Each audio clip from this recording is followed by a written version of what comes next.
Muy buenas tardes, nosotros somos el equipo 7 y vamos a presentar nuestro proyecto integrador de aprendizaje, el cual es la optimización de la resistividad del cobre comercialmente puro para uso en submarinos no tripulados. Siguiente. Este es el contenido que se verá en la presentación. Siguiente. Bueno, el cobre electrolítico, que es 99.9% cobre, es un metal comercialmente puro. Es conocido por su resistencia a la corrosión y por tener una alta conductividad eléctrica. Para la realización de este trabajo se investigará su función en microcomponentes de vehículos submarinos no tripulados con el fin de buscar una manera de optimizar su resistividad aplicando un trabajo en frío, ya que estos vehículos son utilizados para la exploración del fondo marino, en donde las temperaturas son en algunos casos extremadamente bajas y con presiones muy altas. La resistividad es la propiedad que describe la capacidad de un material a oponerse al paso de corriente eléctrica. Siguiente. Primero debemos conocer qué son los vehículos no tripulados. Estos son aquellos vehículos que llevan a cabo sus misiones moviéndose por sí mismos, sin que nadie los pilote. Como ejemplo de este tipo de vehículos se pueden mencionar los que tienen cargas explosivas como misiles, también satélites, embarcaciones, aparatos para trabajos submarinos, desactivadores de explosivos, entre otros.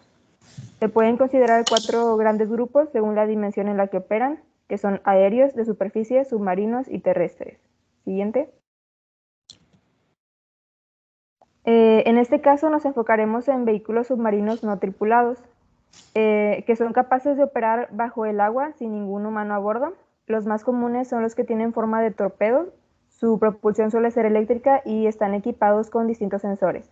Se clasifican principalmente en autónomos y no autónomos. Los no autónomos requieren ser controlados por un operador y por otra parte los autónomos, como su nombre lo dice, no necesitan de alguien que los opere, sino que lo hacen por su propia cuenta. Siguiente.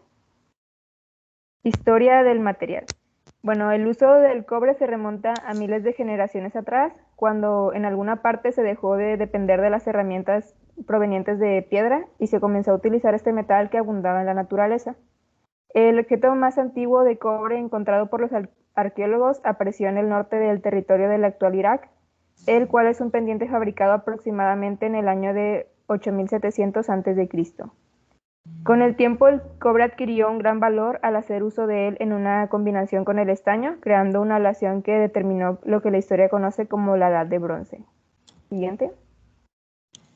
A finales de la Revolución Industrial, la cual fue a mediados del siglo XVII hasta principios del siglo XIX, específicamente en el año 1831, el descubrimiento hecho por parte del británico Michael Faraday del generador eléctrico consiguió que el cobre se convirtiera en un metal imprescindible para el desarrollo industrial a nivel mundial. Siguiente. Bien, ahora yo les hablaré de las características del cobre. Primeramente hay que saber que el cobre es un material que se moldea y se trabaja muy fácilmente con él, ya que es un metal muy suave. Es un metal resistente a la corrosión, que conduce el calor y electricidad de una manera muy eficiente. Al verlo, se puede decir que es de color rojizo y de brillo metálico. Y un dato interesante es que después de la plata es el elemento con mayor conductividad tanto eléctrica como térmica. Se le llama cobre nativo al cobre en mineral. Es otra forma de nombrarlo, cobre nativo. Siguiente, por favor. Aquí tenemos la tabla de propiedades químicas del cobre. Entre lo más importantes que podemos sacar de aquí es su número atómico, que es el 29, su valencia, que es 1.2. También cosas como su densidad, que está en gramos mililitro, que es 8.96, y su punto de ebullición, que es 2595 grados centígrados. Siguiente. También tenemos su tabla de propiedades físicas, que son importantes conocerlas, que es el punto de fusión, que es 1083 grados centígrados, su densidad en gramos centímetros cúbicos, que es 8.91, su conductividad eléctrica, su coeficiente de expansión térmica, modo de elasticidad de tensión, resistividad eléctrica y conductividad térmica. Todo esto es importante conocerlo porque son cosas que se van a trabajar para mejorar. El cobre es un material con muchas aplicaciones, sin embargo, en esta sección nos enfocaremos más en el ámbito industrial.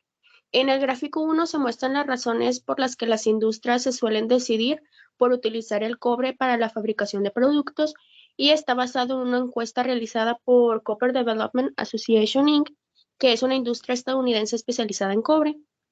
Sus principales aplicaciones están en los giros de energía eléctrica por su buena conductividad, ductilidad y resistencia a la corrosión. Se usa en cables eléctricos y de telecomunicaciones, como también dentro de transformadores y bobinas de motores. En los electrónicos se encuentran dentro de circuitos impresos, conectores electrónicos y microchips. Y se utiliza también para los sistemas de tuberías porque el cobre tiene buena resistencia a la corrosión y conductividad de calor.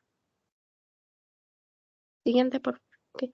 Para llegar al producto que se busca innovar, primero lo ubicaremos dentro del submarino y ya se irá profundizando después hasta llegar a este. En el submarino AV con forma de torpedo se tiene un orden general que es el de la figura 10 y de derecha a izquierda se empieza por la estructura junto con el equipo electrónico que se compone de todos los sensores y la computadora principal. Después está este pequeño espacio llamado sección de carga útil que está ubicado entre la electrónica y la fuente de poder que solamente contiene el equipo de navegación. Luego está la fuente de energía que suele ser un paquete de baterías, y ya por último la popa, donde están las superficies de control y la propulsión. Siguiente, por favor. Y en la figura 11 se tiene el sistema de carga. Este está compuesto de 3 partes: fuente de energía, conversor de potencia y paquete de baterías. Sin embargo, nos vamos a enfocar más en la fuente de energía, que generalmente es un generador diésel, porque está conectado a un conjunto de bobinas inductivas.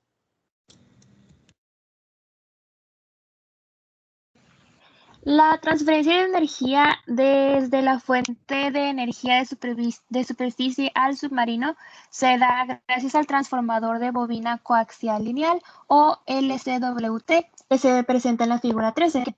Aquí podemos ver que este se divide en ciertas capas y la capa de interés es la tercera, que se llama Secondary Windings, que básicamente es la bobina secundaria, que está hecha completamente de cobre, que queremos innovar. Las principales características de este cobre son las que tenemos en la tabla 13, que tenemos que usualmente se usa un diámetro de tubo de 1.7 a 1.9 centímetros, tenemos su resistencia y las temperaturas de la fuente de poder. Esto quiere decir que esta fuente trabaja de los menos 20 grados centígrados hasta los 25, la temperatura ambiente. Siguiente, por favor. Para la materia prima tenemos solamente al cobre electrolítico, o también llamado cobre C1010.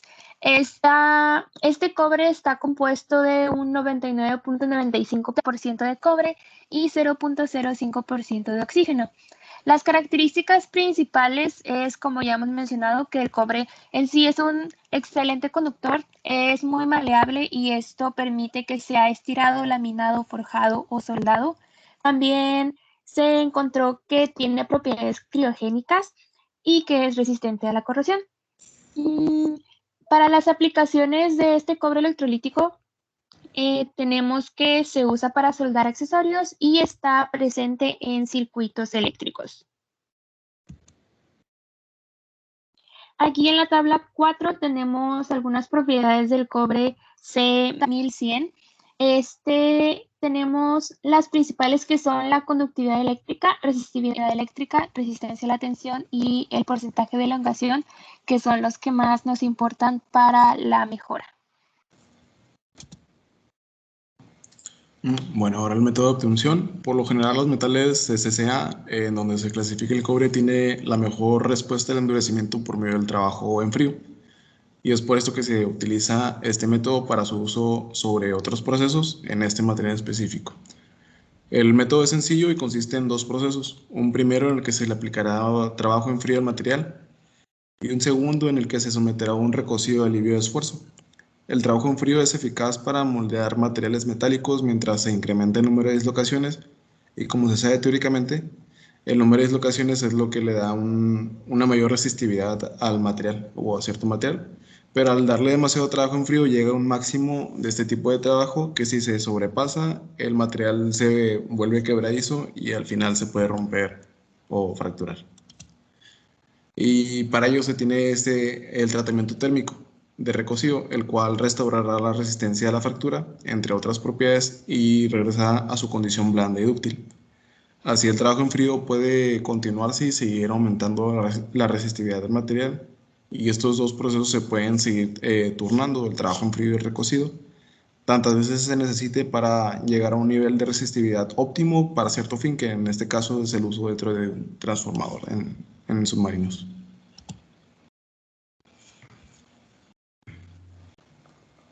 Y bueno, en muchos artículos y exploraciones de exploración marina y submarinos se analiza sobre todo el sistema de navegación y sensores equipados en los submarinos.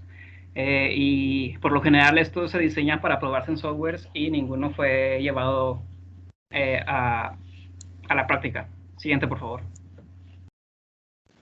Y debido a esto, consideramos que al crear las bobinas y microcomponentes de estos sistemas, se debe tomar en cuenta que en el fondo marino llega a haber hasta presiones de 1000 bar y una temperatura que oscila de entre los 0 grados Celsius y 4 Celsius. Siguiente, por favor. Y bueno, realizamos una gráfica de resistividad contra temperatura y como se puede apreciar como se aprecia, vemos que la resistividad disminuye cuando la temperatura disminuye. Esto se traduce en que la conductividad del cobre aumente cuando la temperatura baje. Siguiente, por favor. Y también, como se mencionó sobre la presión del fondo marino, se debería tomar en cuenta que hay mucha presión y el cobre, pues como no tiene temperatura de transición dúctil a quebradizo, pues no sería tan frágil como otros materiales, pero aún así es preocupante estas altas presiones. Siguiente, por favor. Y con eso que acabo de explicar, buscamos que el cobre obtenga ciertas características, que en este caso sería que a bajas temperaturas tenga conductividad similar a cuando está a temperatura ambiente y que sea capaz de resistir una fractura cuando exista un cambio brusco de presión. Esto se realizaría sobre todo con el trabajo en frío, en donde el cobre ganaría resistencia a la fractura, pero el inconveniente sería que a casi cualquier esfuerzo provocaría una deformación plástica y también que la conductividad disminuiría con el trabajo en frío, pero al estar expuesto a bajas temperaturas, como si vio en la gráfica anterior, la conductividad aumentaría. Siguiente, por favor. Y ya para terminar, pues el 70% de la masa del planeta son océanos, y de ese 70% solamente hemos explorado un 5%. Entonces, con la creación de nuevos materiales que ayuden a diseñar estos submarinos, se puede llegar a incrementar ese 5%. Y ya, sería todo de nuestra parte. Gracias por su atención. Esas serían las referencias.